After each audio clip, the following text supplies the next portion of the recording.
I've come to the realization that women will seek external validation in order to believe that they're beautiful, irrespective of the numerous assurances they get from their spouse. The emotion I felt most of all was sadness. Sadness that it had come to this. I had done all I could, and this was how it got repaid. My name is Robert, and I first met Amanda at Emory University in Atlanta about 15 years ago. I was the only child of a couple of pecan farmers down in southern Georgia, and their goal in life was to make sure their only child went to college, come hell or high water, as my daddy used to say. Well, I went, I did good, and it all went well. I had ended up in the hospital due to a couple of badly broken legs as a result of falling on the icy steps in January. It didn't get frosty very often, and I wasn't used to it. Falling down was my own fault. I spent a month in the hospital, and it was the worst month of my life. As the bones itched and I gobbled up rose hips, I sobbed into my pillow at night and put on a game face during the day. When they finally let me out, I had no financial aid and no prospects. And of course, I had a giant pile of hospital bills I hadn't a hope of paying. My parents, as I said, were a couple of pecan farmers, and they sure as hell didn't have any savings. We lived paycheck to paycheck, and every spare dollar went into my college fund. That fund quickly disappeared though, and I had to get a job on my newly healed legs. I ended up qualifying for work study and went to work in the campus bookstore, which is where I met Amanda and where the rest of my life began. She came strolling into the bookstore one gorgeous September day and took my heart away. I introduced myself to her, and from then, we became friends and later started dating. We did everything together, we had a million things to talk about, and we were rarely seen out of one another's sight. We did have a few issues where she told me I was controlling and not allowing her to have a life of her own, and I said I'd try to do better, and I promised to do my best to control my possessive nature. Eventually, I did loosen up, and by the time I graduated with my computer science degree, and she graduated with her degree in human resources, we were engaged to be married, and she was all smiles. When we got married, it was every bit as magical as we thought it would be. We got jobs in our fields, me at a medium-sized aid services company, and she as a bank managing personnel. We got a house in the suburbs and were living the American dream. I kept doing my best to prove how much I loved her, cheered with her for her career triumphs, and commiserated with her over her downsides. We cried together when I found out I would be unable to father children because of an extremely low sperm count. Everything coasted along for 15 years until that overheard phone conversation. It was the cliche of all cliches. I had forgotten some of my work-related manuals, and so I sent an email to my boss, letting him know I had to run home and grab them. It was about 11:15 on a Tuesday, and I hurried down to my car. Amanda had told me she wasn't feeling well, so I gave her a mug of tea and a kiss on the forehead and a promise to try and get home early to take care of her. I hurried into my Jeep and drove through the quiet streets to my house. All was as I had left it. I had a small office off the garage with a phone extension, and I hurried in there, hunting through my shelf of manuals for the right one. I picked up the phone to call the other person on my team to verify which manual it was I needed, but before I could dial, I heard a voice on the phone. "I'm looking forward to spending a nice time with you," said a man's voice. Amanda giggled, sounding not at all ill, and responded with, "I'm looking forward to it myself." What followed were the arrangements for setting up a hotel rendezvous. From the sounds of it, Amanda and this unknown man were extremely familiar with each other, trading endearments and sexual innuendos like candy. This suggested to me that this affair, or whatever the hell it was, had been going on a long time, and was not a one-time thing. I was raging up inside me, and I wanted nothing more than to storm in there and shake the hell out of her. But that quickly passed, and my analytical programmer's mind kicked in, collating a number of facts and drawing conclusions. Remember how I said no woman believes her man when he says he thinks she's beautiful? I began to draw this conclusion after 15 years of marriage with Amanda. The first few years, things were great in the sex department. She never turned me down, she would even initiate it. She knew I liked her big butt and boobs and would take any opportunity to rub them on me, purring in my ear in that way a woman does. When you're really in love and a woman purrs in your ear like that, it makes you feel like you could just climb to the top of the highest mountain and scream with joy that this lovely creature is yours, all yours. That all began to taper off gradually, though. When I told her how beautiful she was, she'd only smile half-heartedly at me and give me a perfunctory thanks. Sex dropped off to a few times a week, then maybe 3 to 4 times a month, and finally maybe about twice every month, but only if I pressed hard for it. And she would always sigh, in that way only a woman can do, like she's doing you a big favor by even consenting to be in your presence. I'm sure all you guys know the sigh I'm talking about. Now, as I stood there in my little office, I tried to remember the last time I had been allowed to have sex with my wife, and I thought it was back in October. It was now November. She had lain there, not responding to my caresses and nibbles until I decided to just get it over with. That had really hurt. Now I find out the reason I had been cut off was because she was getting it somewhere else. That really pissed me off. She cut me, her husband, off so that she could go duck some stranger. What the heck? Standing in my office, fresh from hearing that phone call with a more mature view on things, I wondered if I married her because she was the first girl to ever really give me full attention. Thinking on it for a moment, I decided it didn't matter. I still loved her with all my heart, and what she had done had torn it right out.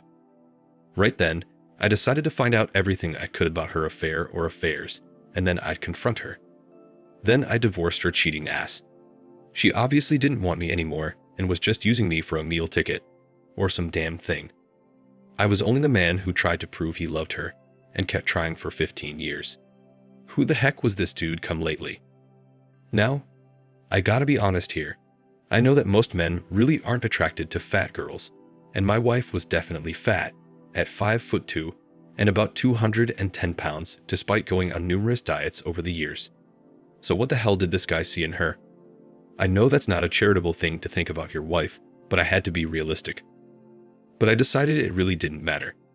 She was cheating on me, lying to me, crapping all over our marriage.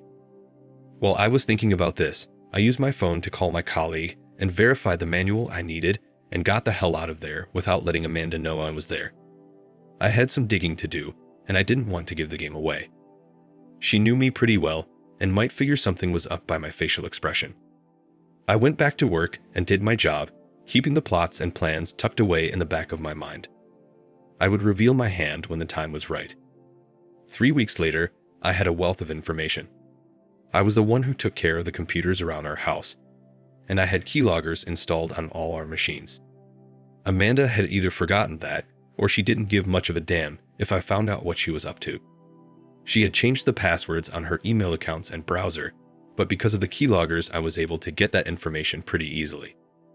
Seems my loving wife had been conducting affairs on a website geared for getting laid and had met a number of men from there over the past year. Through the saved emails, I pieced together what was happening. She listened to the men flatter her, tell her how hot and sexy she was with her huge boobs and butt, blah blah blah. Eventually, after some time, she met with them at motels and got well ducked. No wonder I wasn't getting any. I was only her husband after all. I decided to take a poker approach. I wouldn't show my entire hand.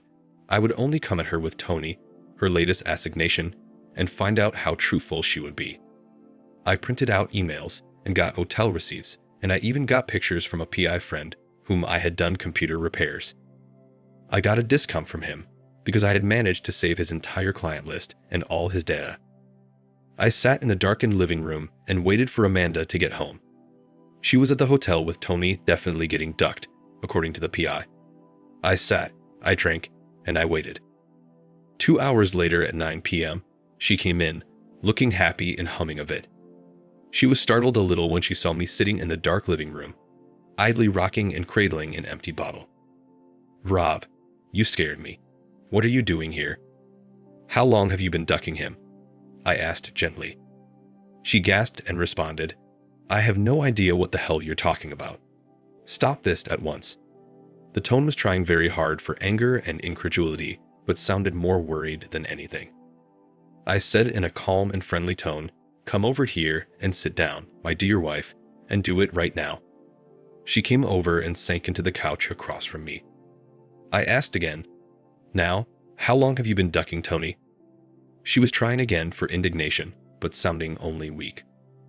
I didn't answer, just continued to stare at her. She couldn't meet my gaze and looked away at the wall behind me. Finally, she said 4 weeks. I said, "Thanks for being honest for once. Is he the only one?" She swore he was, but she still didn't meet my eyes. I nodded gently and smiled. I started calling out the names on my list just to let her know I knew what was going on. She tried to interrupt, but I said, "Never mind. I want to know why, Amanda. Why did you do this to us?" She put her face in her hands and cried. I wasn't moved at all by her tears. They meant nothing, only that she was caught. Her betrayal had turned my heart into ice. Finally, she got a grip on herself and looked back up at me and said, "Rob, I love you. I do, really. With those other guys, it was just sex." I said, "Really? The sex you weren't giving me." She said, "Well, they made me feel beautiful. I know I'm fat, but they made me feel desirable." And what did I do? Make you feel hideous. I was starting to get mad now, but I ruthlessly suppressed it. "You're my husband. You're supposed to say those things. I know you were just telling me that because you had to." I then asked, "So what? You thought you would go out and find other guys to tell you that you were beautiful? Never minding our wedding vows, never minding what it would do to me? Is that about the size of it, Amanda? Please, Rob, it's not like that. I found this whole trove of sites online about men who like big girls. It was like a whole new world for me. I know you said you like me, but you're my husband. You're supposed to say that. So when I put up the profile and got all these responses, it was like a big rush for me. I don't know how to explain it." The funny thing was, I sort of understood what she was saying. Feeling sexy and desirable. Feeling like somebody wanted you. I know that feeling. I thought I had it with my wife. Guess I was wrong. I said, "Well, my lawyer will be in touch with you to work out all the details." I rose from my recliner and was headed for the bedroom to grab my suitcase, which was already packed, when she started screaming, "Rob." "What lawyer?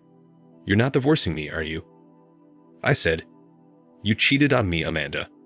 The first time you hit the submit button on your first profile, the first time you sent sexy pictures to whoever your first duck buddy was, the first time you shut the first motel door on me, you cheated. And I refuse to live with a cheating wife." She started to cry in earnest, but I was unmoved and went to get my suitcase. I gave her everything I had, and she took it and threw it back in my face. I left the house, suitcase in hand, and slammed the door on her wails. I still loved her, but I wasn't going to comfort her, not after all I'd done, and after all she'd done. I gave her half my adult life, and she tossed it away for some cheap thrills. I got in my car and headed for a cheap apartment I had found near work. I'd give my lawyer the papers the following day. I just wanted the marriage over with. I didn't want to inflict any damage on her. She ripped all the fight out of me. For a while, however, I was tempted to just let her do her thing. At least I wouldn't be alone. But then I realized I already was. She'd given herself to others, and the only thing with me was her body. Her mind was elsewhere. The divorce went through without much of a fuss. Amanda tried to talk with me, but I didn't want to listen. She had nothing to say that I wanted to hear. Even though I knew intellectually that no woman ever really believes her man when he says she is beautiful, I thought Amanda would believe me enough to not try to seek validation outside the marriage. 6 months after that confrontation in the living room, the divorce was final. Although it did get a bit rough at the start, but it later went well. I later heard she moved up to Tennessee to be with Tony, and he had gotten her to join in with the swingers community out there. I hope she got a lot of affirmation of her desirability from them. Meanwhile, I continued to work for my IT company and live in my little apartment. I stayed single for a while and started dating, but refused anything serious. It was high school and college all over again. I don't plan to get married anytime soon. I figured I was pretty much going to be single for a while, and I was resigned to it. The 15-year interlude that I called a marriage did nothing to change anything. It was all an illusion. I guess there are really no such things as happy endings in real life, only bad and worse outcomes. Nobody wins in a cheating scenario. There are only losers. Thanks for listening. Share, like, and subscribe to listen to more stories like this. Take care.